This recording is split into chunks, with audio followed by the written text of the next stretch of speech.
released data from a controversial caste-based survey.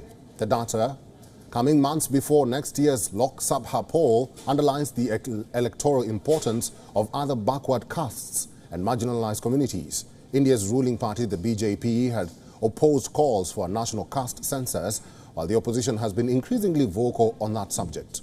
Here's a look at the growing clamor to count Indian social groups. Every census in independent India from 1951 to 2011 has published data on scheduled castes and scheduled tribes, but not on other castes.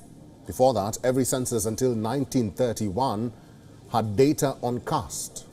In 1941, caste-based data was collected but not published. Then, in 2011, the United Progressive Alliance government at the center conducted a socio-economic and caste census. However, the data from that exercise was never released, citing errors in enumeration. Let's take a look at the findings of Bihar's caste survey. It revealed that OBCs and extremely backward castes constitute a whopping 63% of the state's total population. The data could spur demands for a similar exercise. Caste-based census is a key agenda of the opposition, INDIA or India Bloc, and may well help Chief Minister Nitish Kumar and the alliance in the forthcoming elections. Caste politics plays a major part in India's Hindi heartland. According to the data released here by Bihar Development Commissioner Vivek Singh, the state's total population stood at a little over 13.7 crore. The extremely backward classes were the largest social segment at 36%. EBCs were followed by the other backward classes at 27.13%. Now, the Bihar government's decision to hold the caste survey has been challenged in India's top court. Pertinent to note, the exercise was cleared by the Patna High Court.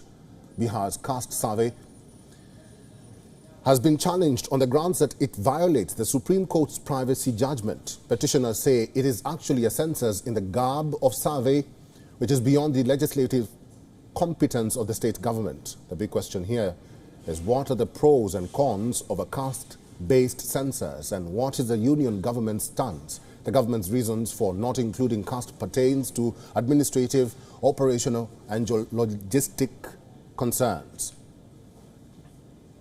Skeptics say such an engagement may even jeopardize the very exercise of conducting a census. As per reports, while the central list has over 2,400 castes reserved under OBC, there are about 3,100 OBC castes under the states and union territories lists together.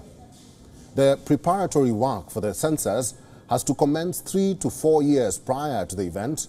The questionnaires need to be filled, tested and finalized. Critics say any addition of questions later is not feasible and could disrupt the method of execution. Further, unlike the provisions for scheduled castes and scheduled tribes, there is no constitutional mandate to provide the census figures of the OBCs. On the other hand, given that the census already records a gamut of data from religion to language to socio-economic status and also counts scheduled castes and scheduled tribes, many experts say there is no good reason not to count other backward castes. A section of economists and policymakers have long argued that counting OBCs can better inform government programs and efforts, pushing for a nationwide caste census to bring forth the socially and economically backward classes, and OBCs can have a flip side as well. The use of caste as a census category could lead to creation of further divides along the lines of caste.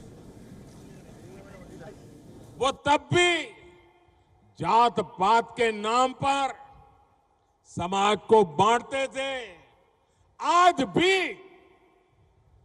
वही पाप कर रहे हैं. There also looms the risk of divisiveness by political parties. तो हम बोले थे publish होगा तो 9 पार्टियों की सहमति से सब उनको भी हम बुला करके और उनके सामने जितना काम हुआ है उन सब चीज को भी उनके सामने प्रेजेंट करेगा और जितना सबको ज्ञान मिला है आज तो सबको बता दिया गया है, सब लोगों को दिया जाएगा ताकि आप लोग भी जानिए. WION is now available in your country. Download the app now and get all the news on the move.